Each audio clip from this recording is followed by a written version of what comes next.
RH9, Rádio Bandeirantes. Da União Soviética, bola com Zito. Comando da cadeia verde e amarela. Memória do Esporte. Pelé é mais que um nome, é um legado que desafia o tempo. Edson Arantes do Nascimento não está mais entre nós, mas Pelé permanece eterno, iluminando as lembranças de quem ama o futebol. Relembrar seus feitos é celebrar o esporte em sua forma mais pura e preservar a história de um ícone que uniu nações. Quem nunca quis driblar como ele, chutar como ele, cabecear, ser um líder, um herói, um gênio como ele? E quem nunca sonhou em ser como Pelé na Copa do Mundo de 1970? 90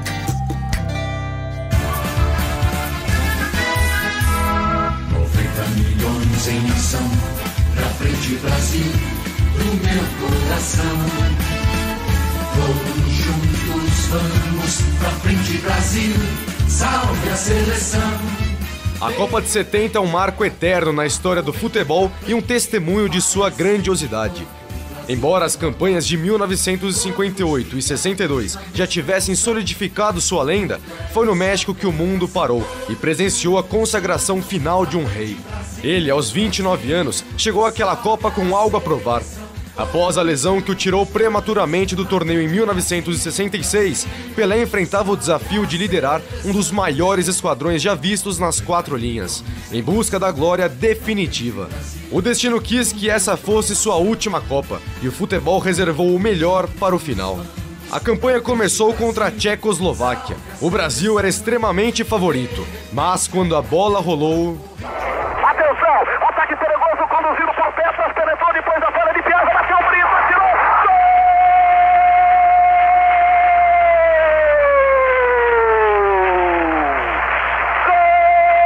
gol de Peças para a Tchecoslováquia. 1-0 para eles, um balde de água fria.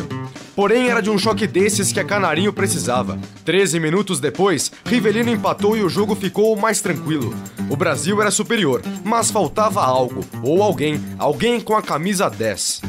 Alguém que desafiasse o óbvio, independente de onde, da entrada da área, das laterais do campo ou do meio dele. No centro do estádio Jalisco, um rei. Do círculo central chutou sem medo de errar. O mundo parou e viu. Clodoaldo para Pelé, Pelé tentou passe para a Tução, levanta Pelé para o gol, rampa o forte pela linha de fundo, no meio do campo, exatamente no meio do campo, ele viu o goleiro adiantado, quis encobrir o arqueiro, a paulada raspou a trave. Meus amigos, nós estamos contentes porque houve gente no México, pertencente a delegações europeias, que disse que Pelé estava acabado, que Pelé não era mais o rei do futebol, e ele faz uma demonstração que agora levanta o estádio Jalisco. Tamanha genialidade só poderia ser explicada por um outro gênio, o escritor Nelson Rodrigues. Abre aspas. Por um fio não entra o mais fantástico gol de todas as Copas passadas, presentes e futuras. Os tchecos parados, os brasileiros parados, os mexicanos parados. Viram a bola tirar o maior fino da trave. Foi um cínico e deslavado milagre não ter se consumado esse gol tão merecido. Aquele foi, sim, um momento da eternidade do futebol. Fecha aspas. E logo após tal tentativa, ele, em outro belo lance, guardou a bola no fundo das redes. Ainda descendo o Rivelino, rolou para Gerson, levantou para Pelé, subiu no centro do peito, é fogo, chutou.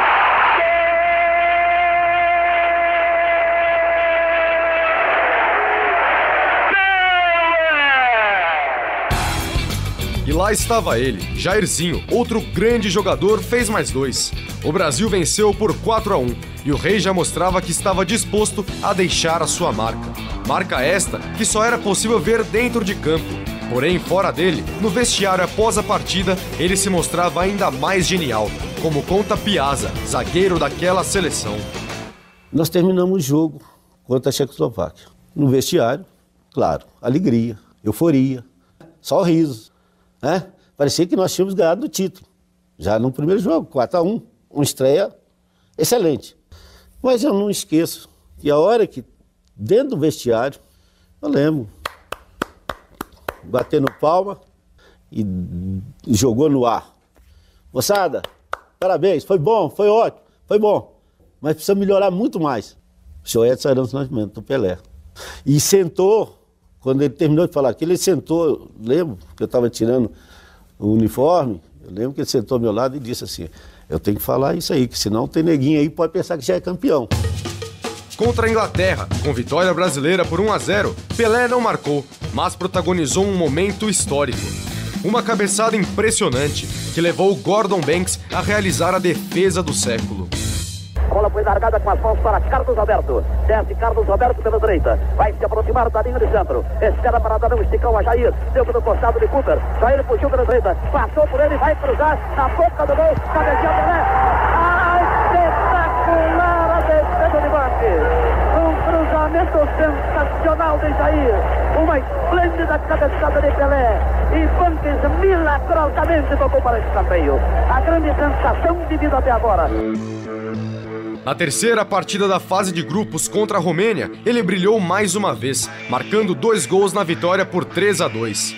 O Rei comandava o time com maestria e sua capacidade de decidir em momentos cruciais reforçava ainda mais a sua liderança. Nas quartas de final, o Brasil enfrentou o Peru, um time talentoso, treinado por Didi, outro gigante do futebol brasileiro. O camisa 10 não marcou, mas novamente foi o maestro de uma orquestra que triunfou por 4-2, com passes precisos e participações decisivas na criação das jogadas. Dadá Maravilha, um centroavante nato, relembra esta grande partida e define a diferença entre as seleções. Jogo interessante, mas foi um jogo de muita arte, né? O Peru fez jogadas fantásticas, porque o Peru perdeu 4-2, ninguém tá alemão, mas o Peru fez cada jogada fantástica. Pus olhos, aquilo foi bonito demais. Foi um jogo, foi um espetáculo de primeira grandeza. Mas o Brasil, tem uma diferença, né? Aqui tinha Pelé, lá não tinha, né? A semifinal contra o Uruguai trouxe o peso da história. Era a chance de revanche pelo Maracanaço de 1950. E Pelé, mais uma vez, esteve à altura. Embora não tenha balançado as redes, na vitória por 3-1, ele deixou o campo com mais um dos grandes momentos da história do futebol. Aos 46 minutos da segunda etapa, o Rei, em um lance de pura genialidade, deixou Mazurkiewicz, o goleiro uruguaio, perdido no vazio, ao fingir tocar na bola que seguiu intacta, desenhando um drible histórico. Sem sequer encostar na pelota, Pelé desenhou a arte em movimento, deixando o estádio em puro êxtase. Um lance que transcendeu o gol e eternizou o maior de todos. E antes da decisão, no dia 21 de junho contra a Itália, o vestiário do Brasil se atentava a um fato, como conta Piazza. Nós vamos jogar contra a Itália. Quem tem do lado da Itália? Tem esse, aquele, Giovanni Senna, tem Gil, tem esses grandes jogadores. Tudo bem, nós temos que preocupar com eles. Mas se nós estamos preocupados com eles, imagina eles com relação à nossa seleção. Enquanto nós estamos preocupados com a equipe de um modo geral, mas principalmente com aqueles 3 que fazem a diferença, eles têm que preocupar com 6 daqui. Nós temos que tirar proveito disso. Foi assim em 70. Em campo, 2 potências do esporte mundial, brasileiros e italianos, que não lutavam apenas pelo título, mas pela honra de conquistar a posse definitiva da taça Jules Rimet.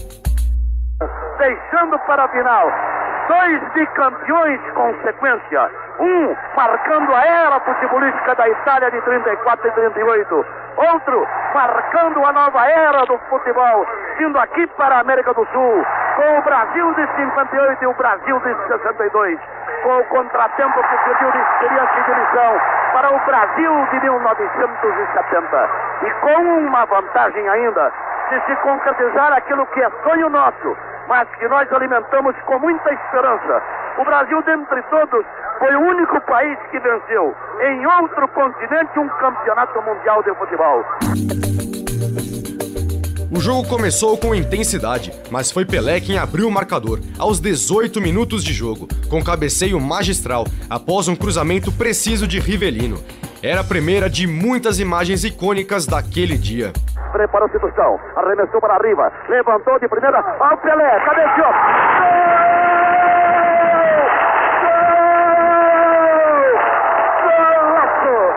Golaço de Copa!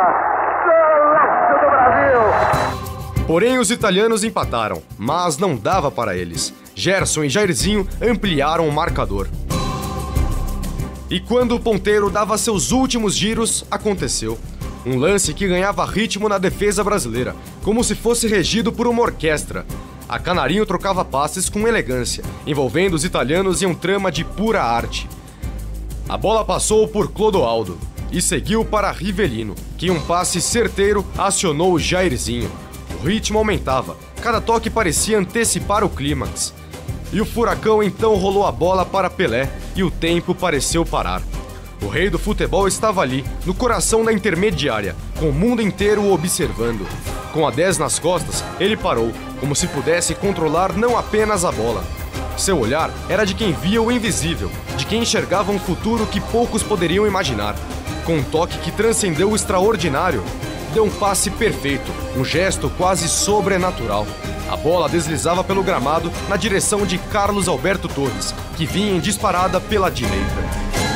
Castro do Parque, levanta a bola para Jair pela esquerda, atenção, desceu Jair, bateu a Paquete, rolou para Pelé, atenção, Pelé para Carlos Alberto, livre, olha a bomba para o goleiro!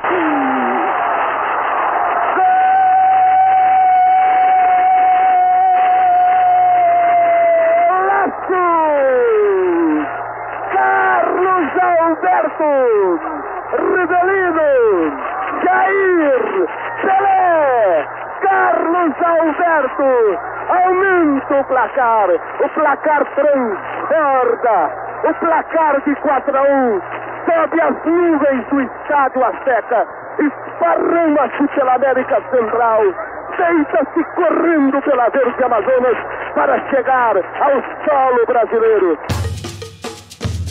Naquele instante, o Estádio Azteca explodiu em celebração. Era como se todo o universo tivesse se curvado diante da beleza do futebol. E ao final daquele movimento perfeito, o Brasil consagrou-se tricampeão, enquanto o mundo aplaudia um momento que jamais seria esquecido. Atenção, Brasil! Falta pouco, Brasil! Atenção, levanta o braço, juiz! Final da peleja! Brasil! Tricampeão do mundo! É nossa em definitivo, Brasil! Essa deusa de ouro, de braços erguidos, essa deusa tão jovem, tão velha de histórias, erguidas para o alto do céu do Brasil. A campanha de 1970 não foi apenas sobre vitórias e conquistas, foi a celebração do futebol em sua forma mais pura. E Pelé foi o epicentro de um time que jogava com harmonia. E este gol foi pensado milimetricamente, como conta o próprio capitão em um documentário feito pelo Museu do Futebol. Quando eles saíam para o ataque, como se posicionava a defesa deles. O Parreira foi felicíssimo nas fotografias, nos slides, né, que ele trouxe. Eu digo isso em relação ao gol que eu fiz, porque o Zagallo mostrou e falou assim, ó, quando eles saem para o ataque, o posicionamento deles é esse aqui, marcação homem a homem. Se nossos homens de ataque se movimentarem, quando eles estão atacando, pode abrir um espaço para a subida do Carlos Alberto. Se 58 revelou um jovem prodígio e 1962 mostrou um guerreiro resiliente, 1970 foi o ápice de um mito. A confirmação de que o futebol havia guardado o melhor para o fim. Pelé, o rei, também era um exemplo para os próprios companheiros. E faço sempre questão de deixar claro isso, que eu e outros poucos jogadores tiveram o privilégio de ter um professor como o Pelé. Ninguém mais requisitado que o Pelé. A gente via o Pelé com toda a fama que ele tinha, já era o rei do futebol, o futebol que o cara jogava, o prestígio que o Pelé tinha, e o cara mais humilde, a gente tá do lado, pô, por que eu não vou ser? Por que eu vou me recusar a viajar? Por que eu vou me recusar a jogar? Por que eu vou me recusar a treinar? Não tinha nem como. Eu até gostaria que muitos jogadores dos dias de hoje pudessem ter tido, pelo menos uma vez, a oportunidade de ver o que o Pelé significava, né? Para que servisse de exemplo a carreira de alguns dos nossos jovens jogadores. Rivellino, outro craque brasileiro, dizia sobre a motivação incessante do camisa 10 dentro de campo. Mas foi legal, porque aí você sabe, é uma pressão. Pra mim é a primeira Copa. Você vê numa prova, quem não queira, você vê aquela tensão, aquele jogo, vamos ganhar. Aí você tem um grupo, realmente que o grupo era fantástico. Aí você tem um maior jogador do mundo que faz questão de ganhar e toda hora passa por você e fala assim, desculpa, né? Vamos ganhar, vamos logo. E fora das quatro linhas, um verdadeiro líder. Porra, é o cara, o maior exemplo que eu tive na minha vida. Treinamento era o cara primeiro da fila, ele. Se era pra dormir no chão, porra, a gente dormia. Em Guanajuato era um castelo. Antes de dormir, eu tirava o colchão pra olhar ver se não tinha escorpião. Eu nunca vi esse homem, ele reclamar se tinha escorpião, se o bife era duro, se o café, se o treino era isso. Por maior exemplo que eu não duro mesmo, nunca. Por isso que é esse jogador fantástico. E meses antes de sua morte, Edson Arantes do Nascimento dizia: eu não sou eterno, vou morrer como todos os outros vão morrer, porque tem muita gente que esquece, né? Pensa que é... Não, eu acho que o Pelé, a marca Pelé não vai morrer, é imortal, isso não tem dúvida, mas o Edson vai morrer. Rei, para sempre vamos te agradecer por tudo o que você fez, não só pelo futebol, mas por tudo o que você representa para o esporte e para o mundo. Você foi mais que um jogador, você foi um herói. Todos queriam ser como você, ou ao menos ter o privilégio de ter presenciado a sua arte. Pelé é substantivo, Pelé é adjetivo, Pelé, para sempre Pelé. E Edson, obrigado por ter feito o Pelé brasileiro.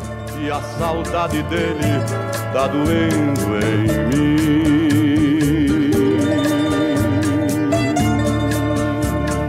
Sonorização de Caiame Martins.